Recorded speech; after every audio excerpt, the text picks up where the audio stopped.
Hello. In today's class, we will introduce the third and final stage of the digital marketing strategy, sales. In previous classes, we discussed the need to first establish a consistent digital presence and how to do this aligned with market segments and personas.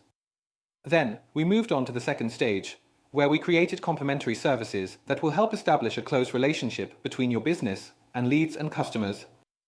Now that we have advanced through these two preliminary steps, it is time to discuss the sale. The sale is the final stage of this process. Of course, eventually, you might start selling without going through the previous steps, but this greatly reduces the chances of success. Unlike a few decades ago, when simply advertising your offer was enough for customers to buy from you, today sales depend on establishing a preliminary connection.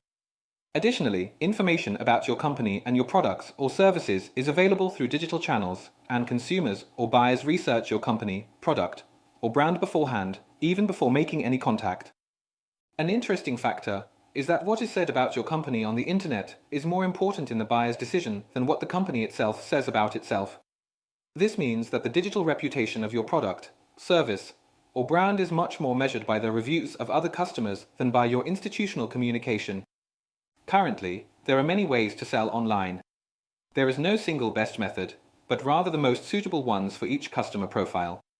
Therefore, the chosen sales channels should be aligned with each PIC, meaning that for each ideal customer profile, your company should define the channels to be used. Another important point in choosing channels is to assess the effort required to implement them. For example, sending messages via WhatsApp offering a product or service to an existing customer is a simple task that any company can do without much effort. However, developing and implementing your own e-commerce platform, that is, a virtual store for your company to sell online, can take months of work and significant investment. I have selected the main digital sales channels for you to evaluate and implement in your business.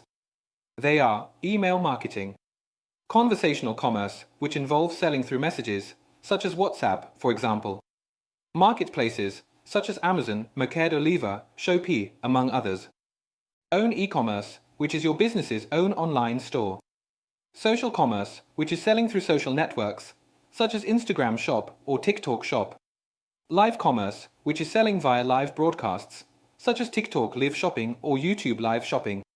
Own app, that is, a sales application for people to download on their smartphones from the App Store or Play Store.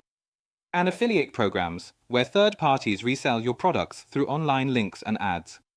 All these 8 digital channels can be implemented in your company. The question is which ones, for which customer segments, and the most appropriate order to implement them, as each channel will require a different effort and investment. In the next lesson, I will explain each of these channels so you can make the best decision for your business. Thank you for your attention and see you then.